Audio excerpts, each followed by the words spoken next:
Estamos em contato agora aqui, vamos mudar de assunto, Isabel. Estamos recebendo aqui a deputada federal Luísa Canziani, que é relatora da MP 934, que suspende quantidade mínima de dias letivos em escolas. É um assunto que é muito demandado esse pelos nossos ouvintes aqui, né? Pais que têm crianças, adolescentes, né? E também estudantes, claro, que acompanham aqui o Bastidores do Poder. Como é que vai, deputada? Tudo bem? Boa noite. Muito boa noite, Pedro. Muito boa noite, Isabel. Uma alegria falar com vocês, com todos os nossos ouvintes da Rádio Bandeirantes, até porque eu sou ouvinte dos Bastidores do Poder, acompanho sempre o trabalho de vocês, então uma alegria falar com vocês e de um tema tão importante que é a medida provisória 934. Que legal, bacana, deputada, bem-vinda aqui ao Bastidores do Poder. Queria que a senhora explicasse para a gente um pouquinho, então, como que vai funcionar essa questão curricular no Brasil a partir da aprovação da MP, da passagem dela aí pelo Congresso Nacional. Na prática, vai ter que ter uma carga mínima, né, de 800 horas. Estão dispensados aí os estabelecimentos de educação infantil de cumprir os 200 dias do ano letivo. Como é que isso vai funcionar na prática, hein? Olha, Isabel, primeiro é importante a gente contextualizar todos os nossos ouvintes a respeito do que a Lei de Diretrizes e Bases da Educação nos impõe. Então, a gente precisa, através da LDB, cumprir 200 dias letivos, o mínimo de 200 dias letivos. As nossas redes têm essa obrigatoriedade no cumprimento dos 200 dias letivos. Além disso, as nossas redes devem cumprir 800 horas. Então, essa é a obrigatoriedade que a Lei de Diretrizes e Bases da Educação nos impõe. E através desse relatório, desse PLV, nós estamos flexibilizando os dias letivos. Então, as nossas redes não, até porque nós não temos em condição, mesmo se as aulas voltassem hoje, de cumprir os 200 dias letivos. Então, a flexibilização dos 200 dias, ela abarca todas as etapas de ensino. Então, nós estamos falando desde a educação infantil até o ensino superior. E aí, nós temos uma questão também relacionada à carga horária. E como você muito bem salientou, no caso da educação infantil, nós estamos flexibilizando a carga horária de 800 horas. Então, a gente está falando de educação infantil, nós estamos falando de creches, nós estamos falando de pré-escolas, o que é um período singular, né? A gente está falando da primeira infância, que requer uma série de cuidados. As nossas crianças, elas aprendem sendo estimuladas, brincando. Então, é uma etapa muito singular da educação brasileira e, por isso, tratar a educação infantil com essa excepcionalidade. Para as outras etapas de ensino, a carga horária continua sendo de 800 horas. E aí, Pedro e Isabel, é importante a gente também ressaltar que essa carga horária, ela pode ser computada através das atividades não presenciais que estão sendo transmitidas nesse período de suspensão de aulas, né? Nós estamos denominando essas atividades de ensino remoto.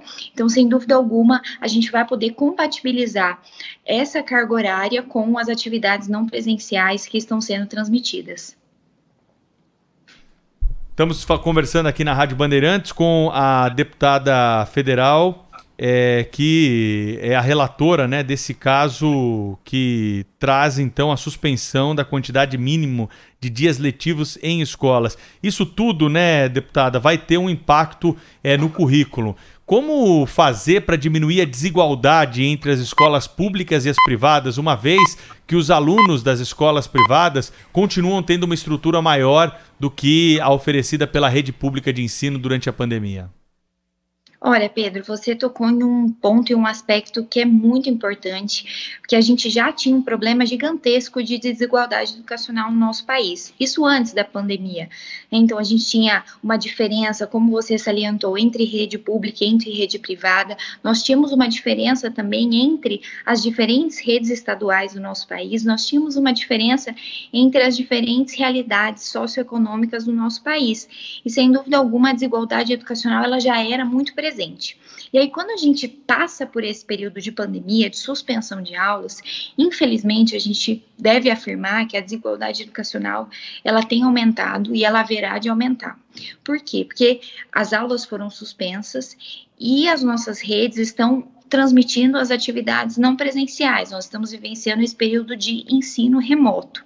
E muitas vezes esse ensino remoto, ele é mediado pela tecnologia da informação e da comunicação. E grande parte dos nossos estudantes não tem acesso à tecnologia, não tem acesso à internet. Então, sem dúvida alguma, a despeito do esforço que os profissionais da educação e também, enfim, que todos aqueles que fazem educação no nosso país têm feito para transmitir esse conhecimento e, consequentemente, garantir a aprendizagem dos nossos alunos, muitos deles não estão conseguindo aprender e, consequentemente, a desigualdade educacional tem aumentado ainda mais.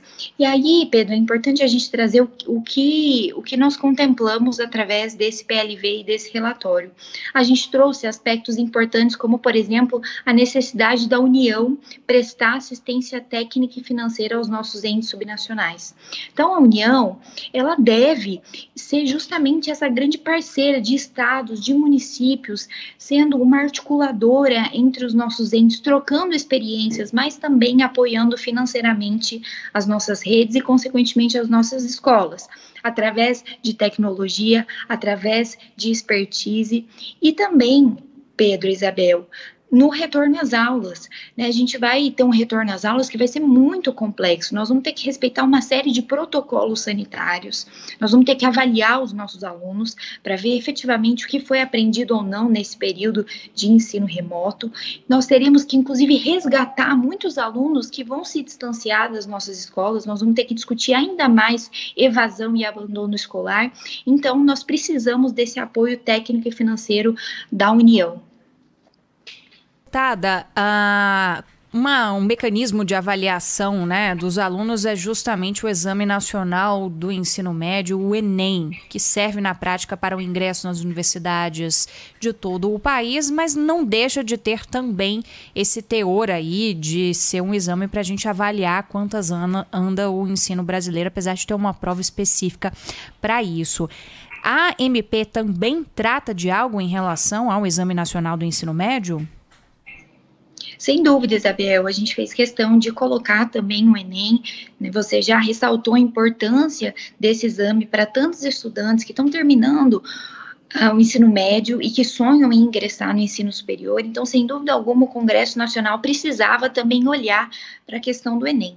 E o que nós elencamos no relatório e no PLV? Nós colocamos que a nova data do Enem, ela deve ser decidida em articulação com os nossos sistemas estaduais de ensino. Então, o Poder Executivo não vai poder simplesmente decidir uma data e impor isso. O Poder Executivo, o Ministério da Educação, haverão de fazer essa articulação com os sistemas estaduais de ensino, com a rede estadual, até porque a rede, ela abriga esses estudantes que estão terminando o ensino médio, então deve haver essa grande articulação para que todos juntos consigamos encontrar o melhor caminho e a melhor data para o exame. Eu quero agradecer a deputada federal Luísa Canziani, que conversou conosco ao vivo aqui sobre esse assunto importante. Texto base, então, aprovado na Câmara da MP que suspende a quantidade mínima de dias letivos em escolas. Obrigado pela entrevista, hein, deputada? A gente volta a se falar aí em breve.